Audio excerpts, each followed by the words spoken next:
Hey fam, happy Tuesday, good morning. Today I wanted to share just one line from a Bible verse. And I just believe with all my heart that if we truly put this verse into practice, if we make this a beautiful discipline in our life, kind of this thing that we do daily, I believe with all my heart that it will transform first of all, us. It'll transform me, it'll transform you, and it'll also give us a whole different experience in life if we make this our constant practice. So if you want to do this, and I invite you to do it, and I want to start doing it more, much more. I think our reality, that our relationship with God will be transformed. I believe that our relationship with other people will be transformed, and I also believe that our relationship with reality, like how we experience things, will be transformed. And so here's this verse. It's Psalm chapter 46, Psalms 46 verse 10, and I'm just taking one line. And here's what it says. It says, "Be still, be still, be still, be still, be still, and know that I am God." Be still and know that I am God.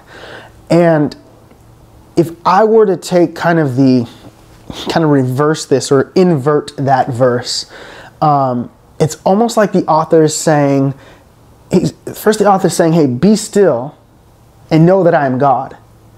And the opposite of that might look like, well, if I'm not still, then I won't know that God is God, or that He's God, right? If I'm not still. And the reason why I want to bring that up is because you and I just live in a time, in a culture, in a society where we're constantly like overstimulation. We're constantly looking on our phones. We're always looking at, we're going through Instagram, email, YouTube, Facebook, Netflix, the news. And it seems like we're being just bombarded on a daily basis. And even right now, even though we're on lockdown and even though we're in our homes, it doesn't necessarily mean that we're being still. Just because I'm physically still doesn't mean that I'm mentally still, or that I'm emotionally, spiritually, like heart and mind. It doesn't mean that that is still. And so I think that when the author's writing this, he's not just writing about being still physically, but being still up here. Being still up here and making it a practice to get to that posture of stillness. Why? So that I can hear from God, so that I can connect with God, so that I can get that perspective. Now, that word "be still," it's really hard to translate in the Hebrew. I mean, there's just so much packed behind that one word. But an easier definition, I guess you could say, it literally means to sink down. Just to like sink down and to settle, and also relaxation, to relax. So it's almost like the author is inviting us, hey, sink down or sink into a posture of relaxation. Why? So that I can know that God is God. It's kind of like when you go watch the sunset and you see that the sun begins to sink down, and as you're looking out into the horizon, it kind of just sinks down into, almost looks like the ocean, right? Like it's going into the ocean. But in that moment, if you've ever watched a sunset, there's this moment of like peace and calm and tranquility. It's like just this moment of, wow, it's breathtaking.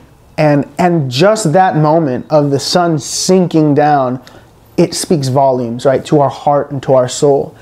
And so I believe that the psalmist is saying, hey, you need to sink down, you need to sit, you need to be still, and sink into a posture of relaxation, sink into God's presence, right? Sink into God's presence so that you can know that God is God. Because if you're not, it's going to be real difficult to know that God is God. It's easy to be like, yes, I believe in God, and I know God is out there and God exists, God's around me, God, all this stuff. It's easy to say that. It's easy to quote scriptures. It's easy to listen to sermons.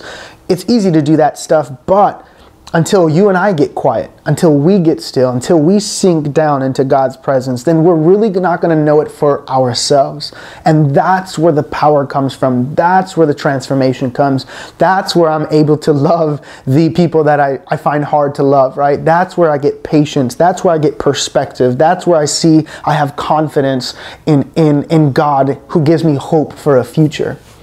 And so he's inviting us, like I said, be still and know that I am God. The opposite is, if I'm not still, right, in my heart, my mind, my thoughts, then I'm not going to know that God is God. And then he says, so be still and know. That word to know is an intimate type of knowing. It's to know God with my senses. It's to know God experientially. It's to know God and to get that, right? It's like when you hang out with somebody and the TV's on and you're like, oh, let's hang out, and just the TV's on and there's noise there. Like, you don't really get to connect intimately. You don't get to talk. You don't get to ask questions and be in each other's presence. But when everything's turned off and you're just having dinner, it's just you two or the three of you or whoever it might be, but you're in each other's presence. You're sinking down. Once again, you're sitting in that position at the dinner table where you're sinking into relaxation and just enjoying each other's company. And I get to know you a little bit different than I would if I just, hey, let's watch TV. Not that that's bad, but once again, it's this invitation to be still so that we can know God in a more intimate and transformative way. So yeah, I want to just challenge all of us this week. What does it mean? What does it look like to be still for you? What does it mean to be still up here? So maybe it's putting away the phone for a while. Maybe it's getting off the computer. Maybe it's committing, hey, we're going to turn off the TV for an hour today. For me, I love to research. I love to read. And it's all about, I love to read about God, right? That's my passion. I research and study all the time, literally every day. But I could say even that can be overstimulation and noise. And here's why: because I'm reading all this stuff, gathering all this information, but really it's when I get still and I just pray and I talk to God, right? And I just meditate on God's word. There's this sense of stillness and calm. And so now I'm praying not just so that I can be heard, right? But I'm praying more so that I can hear.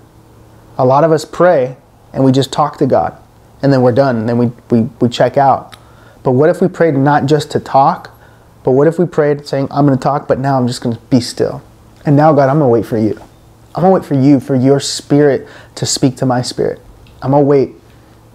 I'm not going to just be so busy talking, and being selfish, but just taking that time to pause, to be still, to sink into God's presence so that I can encounter Him. That's it. I hope you guys have a beautiful day. Please put that into practice, and I'm doing the same. I need to do more of that in my life. I need to practice being still and sitting and sinking into God's presence. Love you guys. We will see you when we see you. For sure on Saturday, we'll see you again.